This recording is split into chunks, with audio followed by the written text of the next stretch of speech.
Nos últimos dias, a gente teve duas das maiores corretoras do mundo, a Binance, maior corretora do mundo, e a SEC, uma das únicas corretoras listadas na Bolsa de Valores dos Estados Unidos, sendo citadas pela SEC, que é um importante regulador do mercado financeiro americano, e sendo atacadas por, entre outras acusações, fazerem uma negociação não autorizada de securities.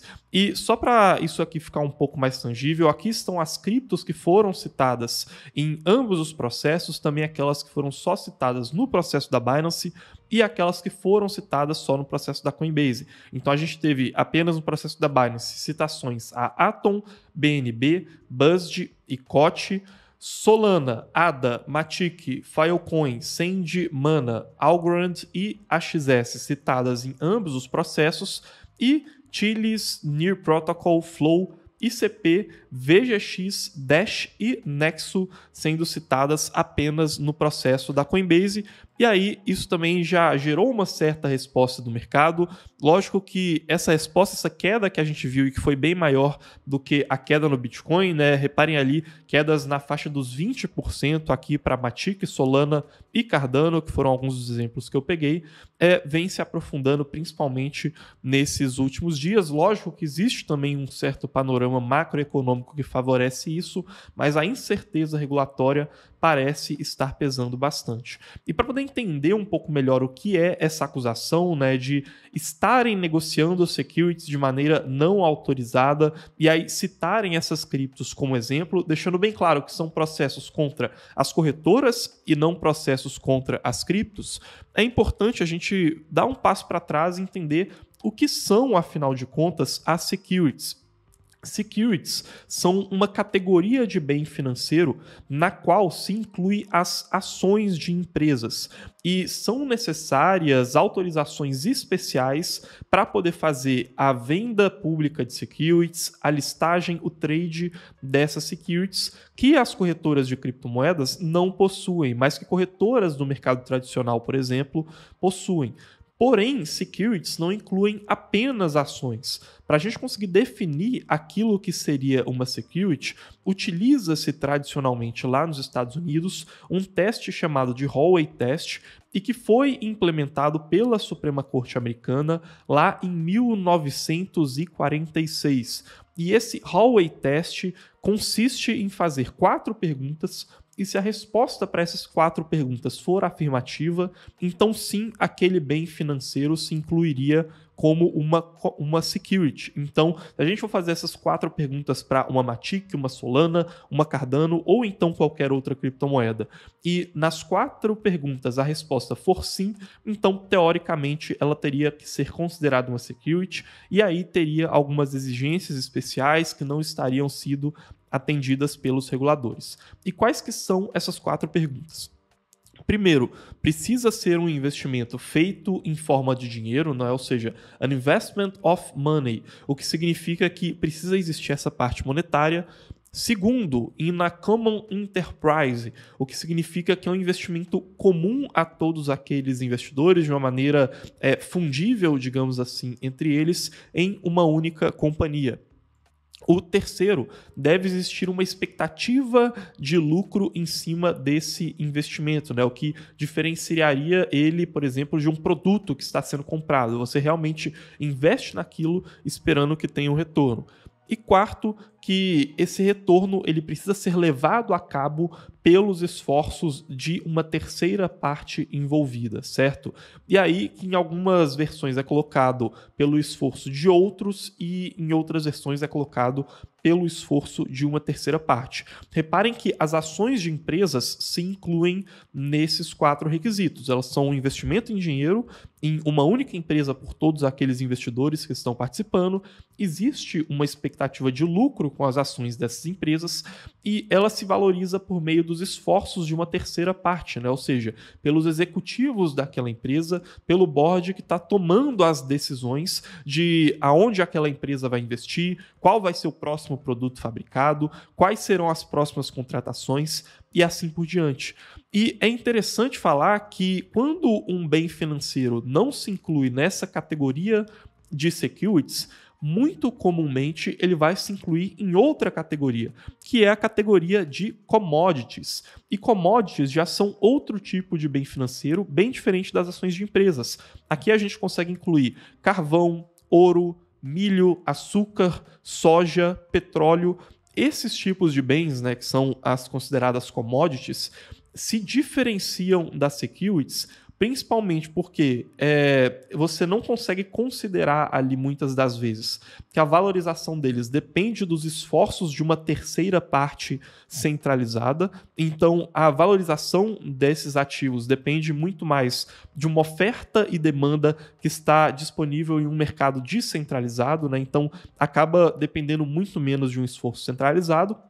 E também porque não são investimentos em uma common enterprise, né? Ou seja, em uma única parte que geraria fluxo de caixa, né? Ou seja, geraria lucro e valorizaria esses ativos. Esses ativos, ao invés de te darem uma parte em um lucro que será gerado por uma empresa, eles são quase que reservas de valor que já possuíam o seu valor, o seu preço, mesmo antes de serem investidos, mesmo antes de serem sido criados, digamos assim, por alguma pessoa, porém que podem se valorizar ou se desvalorizar a depender de quais forem as práticas do mercado.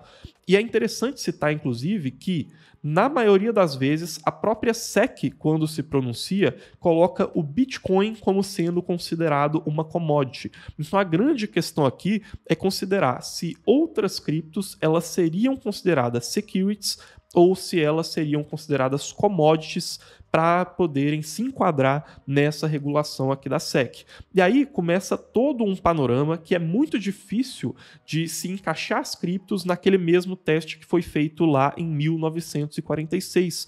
É um teste que para a maioria das pessoas não vai se adequar às necessidades que a gente vê hoje. Então a gente poderia considerar sim com uma certa facilidade alguns tipos de criptos como sendo securities. E são principalmente aquelas criptos que têm uma mecânica muito parecida com empresas, que são criptos que geram fluxo de caixa, ou seja, elas geram um fluxo de receita que pode parar em uma tesouraria e depois pode distribuir esse dinheiro como dividendos, possivelmente, assim como várias ações de empresas fazem. E aí entram criptos como a Uniswap, que é uma forte geradora de receita, apesar de não ter conseguido ainda traduzir uma parte dessa receita em geração de uma tesouraria que poderia ser distribuída para os investidores. Entram criptos como a GMX, e essa sim faz já a distribuição, inclusive, de uma parte dessa receita, das taxas que o protocolo gera para os investidores que colocaram GMX em staking nesse processo de travamento dos ativos. Criptos como a Lido Finance também poderiam se encaixar. Nesse caso, a gente vê um meio termo em que ela ainda não distribui dividendos, como é o caso da GMX, mas diferente da Uniswap, a Lido Finance já tem uma geração de receita suficiente para ela conseguir gerar uma tesouraria muito robusta nesse protocolo e com uma expectativa no futuro, inclusive, de poder fazer a distribuição de dividendos. Então, essas criptos, de maneira geral, de aplicações que geram fluxo de caixa, essas sim, na minha visão e pela análise do Howey Test, poderiam ser consideradas securities, porém outras criptos que são citadas, principalmente aquelas criptos de plataformas de contratos inteligentes, na minha visão, pelo menos, se enquadrariam muito mais como commodities descentralizadas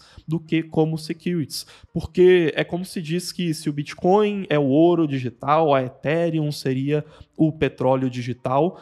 A valorização dessas criptos de contratos inteligentes depende muito de uma demanda do mercado, de várias partes descentralizadas, buscando o investimento naquela cripto para pagarem pelas taxas dos contratos em suas respectivas redes. Então, não tem como você falar que a valorização da Ethereum depende apenas dos desenvolvedores da Ethereum e que já são, em boa parte, inclusive, descentralizados. Ela depende, na prática, de uma demanda orgânica de diferentes partes do mercado, o que faz com que ela se assemelhe muito mais como uma commodity. Porém, o que essas criptos têm em comum, em boa parte das vezes, é a questão do algoritmo de Proof of Staking.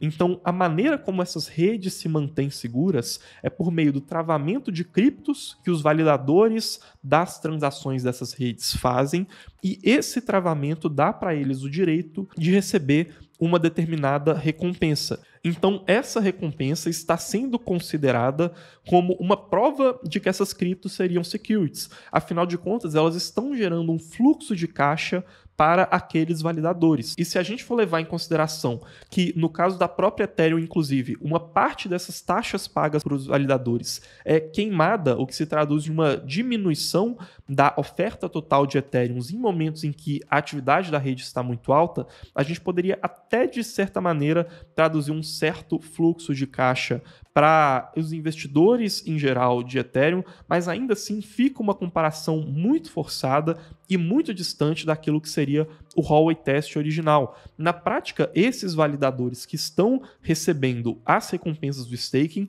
agem muito mais como prestadores de serviço para a rede e que estão sendo pagos por conta desses serviços que eles estão prestando do que como algum tipo de investidor direto da cripto. Eles são mais do que investidores de Ethereum, eles são prestadores de serviço para a rede da Ethereum e estão sendo pagos como tal.